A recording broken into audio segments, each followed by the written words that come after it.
cette vidéo que j'ai essayé de faire la plus courte possible et la plus condensée et concentrée, je l'ai divisée en 3 parties. La première partie, je vais décrire les effets et les bénéfices que tu obtiens en pratiquant cette posture, à savoir que pour obtenir les premiers bénéfices, il faut au moins la pratiquer 30 jours, 90 jours étant le temps nécessaire pour changer une habitude, selon Yogi Bhajan. Dans la deuxième partie, je vais faire une description de la posture et je te recommande d'écouter les indications et de visualiser la posture dans ton esprit. Je donne juste une image au début, je t'invite à imaginer, en écoutant bien les indications, à t'imaginer en train de faire la posture déjà dans ton esprit.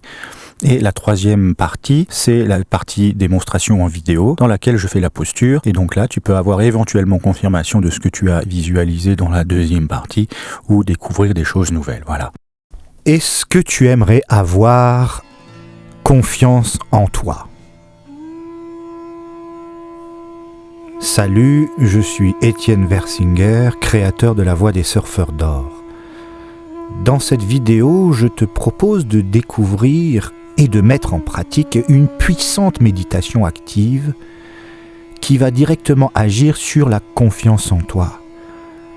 Elle est issue du Kundalini Yoga et a été dévoilée à l'Occident dans les années 70 par Yogi Bhajan, qui était maître de Kundalini Yoga à 16 ans et qui, selon lui, est un des plus rapides dans les transformations qu'il amène dans les différents corps, à savoir le corps physique, émotionnel, mental, spirituel, que on réduit souvent au nombre de 4 pour des raisons pédagogiques, à savoir qu'en fait il y en a 10 selon l'anatomie yogique. Enfin bon, je ne vais pas rentrer dans les détails, ce sera l'objet d'une vidéo spécifique. Cette méditation active travaille principalement à renforcer la ligne de l'arc, qui est un champ électromagnétique qui entoure la tête. Toutes les traditions spirituelles en font allusion.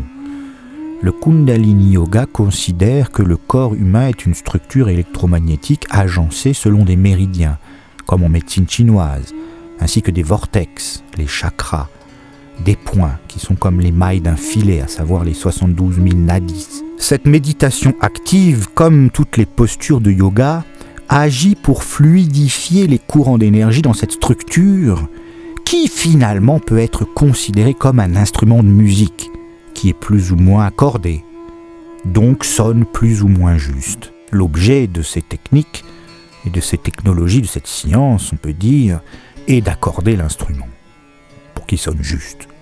Et un instrument juste, finalement, c'est un corps en santé, c'est quelqu'un de joyeux, c'est quelqu'un d'optimiste, c'est quelqu'un qui est réalisé et plein. J'insiste sur le fait que ces méditations actives, ces postures, doivent être exécutées avec la plus grande précision et le plus grand souci du détail possible. C'est uniquement à cette condition qu'elles ont les effets souhaités.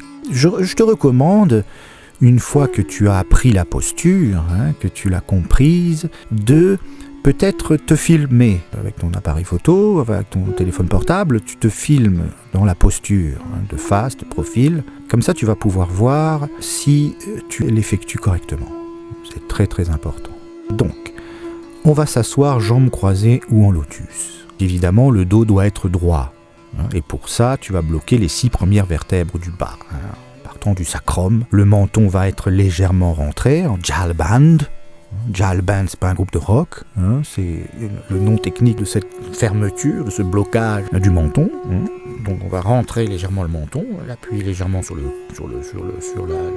cou. Après, avec tes bras, tu vas faire un cercle au-dessus de la tête. Avec ce détail, c'est que pour les hommes, la main droite va être va être sur la main gauche, et pour les femmes, c'est la main gauche qui va être sur la main droite, avec les paumes face au sol. Les bouts des pouces se pressent, donc tu poses les mains une sur l'autre et tu appuies avec le bout des pouces, les 2 pouces se pressent l'un vers l'autre, dirigés vers l'arrière, et on va garder les yeux ouverts et regarder vers le bas, au-dessus de la lèvre supérieure. En fait, le fait de fixer le regard sur un point permet de calmer le mental. On a remarqué, les scientifiques, les études, il y a des études les électroencéphalogrammes, etc. On a remarqué que pendant le sommeil paradoxal, par exemple, où l'activité du cerveau est très intense, c'est le moment où on fait les rêves, on a remarqué que l'activité oculaire elle-même était la plus intense pendant le sommeil. Donc, par extension, bloquer les yeux calme l'activité cérébrale, donc calme le mental. Une fois que la posture est en place, on va prononcer le mantra Waheguru, en étant vigilant de bien articuler et de faire bien bouger la langue sur le palais. Donc on chuchote le mantra afin que le gourou ou le guru soit presque inaudible, donc il faut bien rouler le R. Waheguru. Waheguru. En fait, guru, ça se prononce gru. Waheguru. Waheguru. C'est pas Waheguru, Waheguru, c'est Waheguru. En allant chatouiller le haut du palais derrière les incisives avec la langue, avec le bout de la langue. Waheguru. Pourquoi est-ce qu'il faut aller chatouiller le palais avec la langue en prononçant le son Waheguru ? Alors la réponse, selon la science yogique, est que cette zone qui part du haut des dents et va jusqu'à la partie molle avant la gorge est le siège de 84 points méridiens. Les mouvements de chaque partie de la langue stimulent ces points méridiens, qui sont un peu comme des touches d'un clavier d'ordinateur, qui lui est situé dans la zone hypothalamique du cerveau. Elle reçoit les impulsions issues de la répétition de combinaisons de sons, et ceci est traduit en instructions qui régulent les messages chimiques qui vont dans toutes les parties vitales du cerveau et du corps. Voilà donc l'explication de pourquoi on va prononcer le mantra Waheguru en le chuchotant, en faisant évidemment bien attention à aller chatouiller avec la langue dans le son guru, le haut du palais. En ce qui concerne la respiration, on respire avec le ventre, en faisant avancer le nombril pour inspirer et reculer le nombril pour expirer. Tu as peut-être pu le voir dans la vidéo que j'ai faite sur la respiration.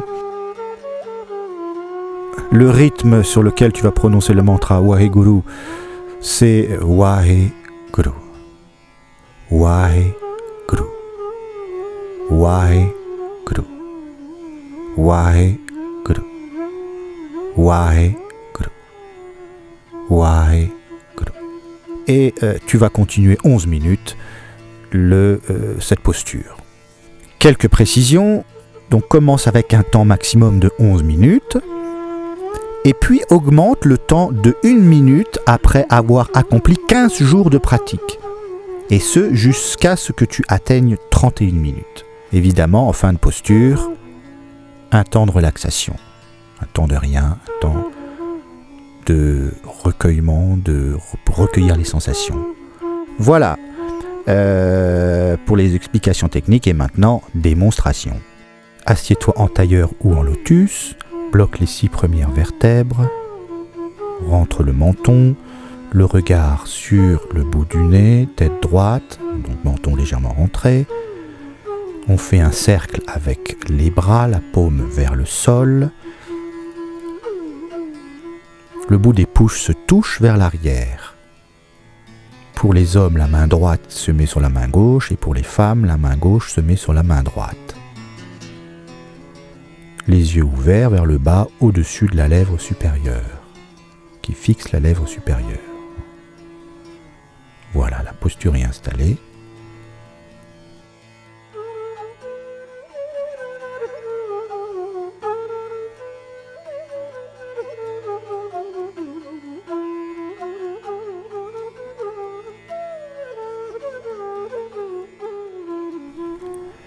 Et on va prononcer le mantra Waheguru.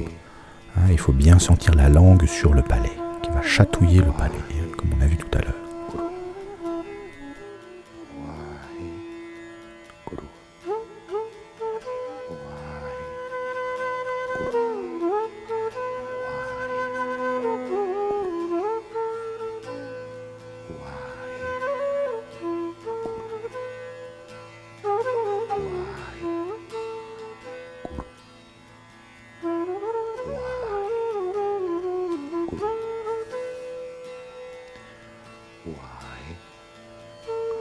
faut toujours en fait dans ces postures être bien présent, bien rétablir la posture quasiment à chaque instant. Le dos va vouloir se bomber, va vouloir s'affaisser, les bras vont vouloir aller vers l'avant, les yeux vont commencer à bouger dans tous les sens, enfin vont vouloir aller ailleurs que fixer l'endroit au-dessus de la lèvre. Voilà, donc il faut sans arrêt, à chaque instant, rétablir la posture.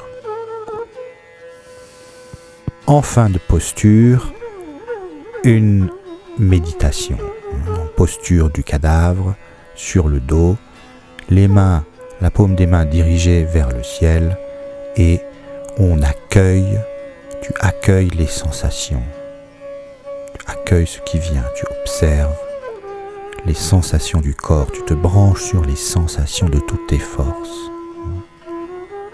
Concentre toute ton attention sur qu'est-ce qui se passe dans mon pied, qu'est-ce qui se passe dans mes mollets, qu'est-ce qui se passe dans mes cuisses, comment je me sens dans mon bassin, comment je me sens dans mon ventre, dans mes bras, dans mes pectoraux, dans mes épaules, dans ma tête, dans mes yeux, dans mon menton, dans ma bouche, dans mes doigts.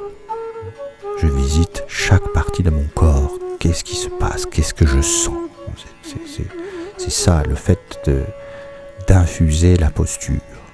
Voilà, c'est la fin de cette vidéo. Si elle t'a plu, n'hésite pas à te manifester, à dire que ça t'a plu, ça fait toujours plaisir. Tu peux liker, tu peux faire des feux d'artifice, c'est toujours le bienvenu et ça va m'encourager moi à en faire d'autres et à continuer dans cette voie. Et voilà, salut, c'était Étienne Versinger, créateur de La Voix des Surfeurs d'Or. À très bientôt pour d'autres vidéos. Salut! The gods are always a way to leave the old world. It's a way to bring the new world. It's a way to make the world a wonderful place. A garnet of joy, happiness and love, compassion, high technology and new economy. It's a way to eat consciously, a way to learn about your body, your mind and your spirit. It's a journey to learn how to domesticate the darknesses, a way to pump up the consciousness. Come on, let's fix the buzz.